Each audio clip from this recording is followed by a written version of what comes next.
The Zoom TV24. This is M23, an armed rebel group gaining ground. Uretse gato, M23 yatangaje kwimura ingabo zayo zari ziri mu mujyi wa Walikale zikahava. Nta masaha aciyeho, ihuriro AFC M23 ritangaje ko ryafashe icyemezo cyo kwimura ingabo zayo zari ziri muri Walikale no mu nkengero zayo mu ntara ya Kivu y'Amajyaruguru ya Repubulika Iharanira Demokarasi ya Kongo.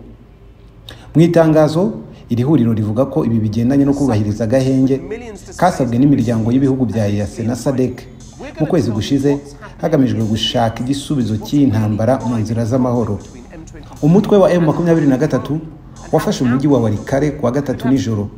Aha niho kure mu burengerazuba wari ugeze kuva watangira gufata ibindi bice mu burasirazuba bwa Repubulika Iharanira Demokarasi ya Kongo.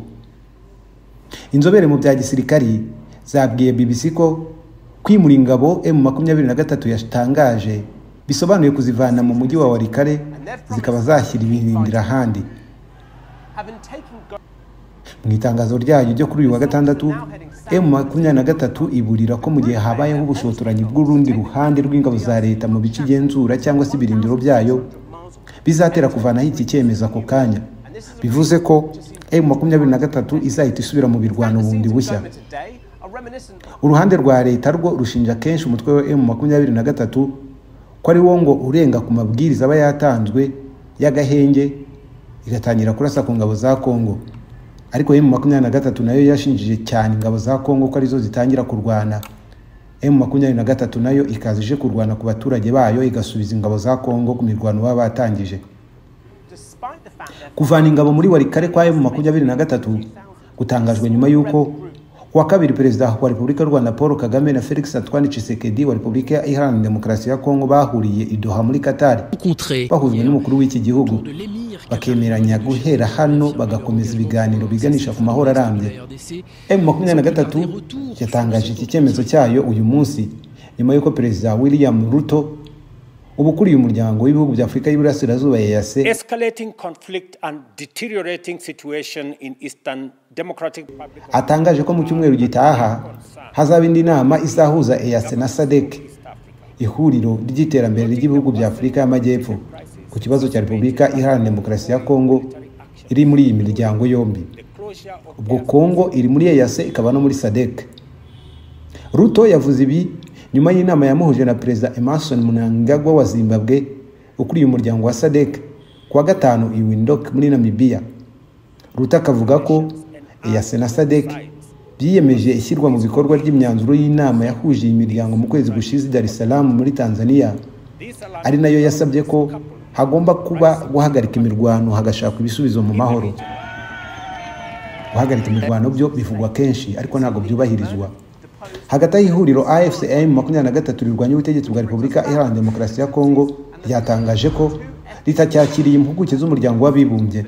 Ku ya 19 Werurwe 2025 izi mpuguke zandikiye AFC zimenyesha ko zizayisura Goma ku itariki ya 23 kugeza ku itariki ya 27 Werurwe 2025. Rwari uruzinduko rwari rugamije kugenzura uko umutekano uhagaze mu bice bigenzurwa n'abarwanyi ba M23 cyane cyane mu mujyi wa Goma no mu nkengero zawo. Ndetse AFC M23 yari yabemereye baha ikaze kuzaza kubasura. Ariko bidateye kabiri ku itariki ya 22 Werurwe 2025, no kuvuga uyu munsi tuvugana, umuvugizi wa AFC M23 Lawrence Kanyuka yatangaje ko nubwo impande zombi zari zemeranyije guhura zikagira ibyo ziganira, iyi gahunda yahindutse ku munota wa nyuma bitewe n'impamvu zihutirwa. Ati AFC M23 ibabajwe n'ihinduka ry'iyi gahunda. Impuguke za Loni zo zikora raporo zitandukanye z'umutekano uyu muryango ushingiraho mu gufata ibyemezo byinshi birimo no kugarura amahoro, kwamagana ndetse no gutanga ibihano. Nko mu bivugwa zashakaga kumenyaho amakuru ni uburyo AFC M23 irinda umutekano mu bice igenzura, uko ingabo za Repubulika Iharanira Demokarasi ya Kongo n'abandi barwanya ibindi mitwe barambitse intwaro babayeho, ubufatanye bwa leta ya Kongo na FDLR ndetse n'ibikorwa by'ingabo z'u Burundi. Ibi byose niyo makuru bifuzaga kumenya. Kugeza ubu tuvugana biragoye kumenya uhagaritse uru ruzinduko niba ari M23 koko yangize intumwa kuza cyangwa se arizo zasubitse ibi biganiro bikaba bizongera kuba. nibiba muzabikurikira kuri The Zoom TV 24. Na dusoreje amakuru yacu twabateguriye. Utarakanda subscribe nako kamenyetso kandi subscribe kugira ngo uzajye ubona nandi makuru yose utasanga handi. Ndabashimiye. Bye. The Zoom TV 24 kanda aho hatukura handitse subscribe kugira ngo uzajye ubona n'izindi video utasanga handi. The Zoom TV 24.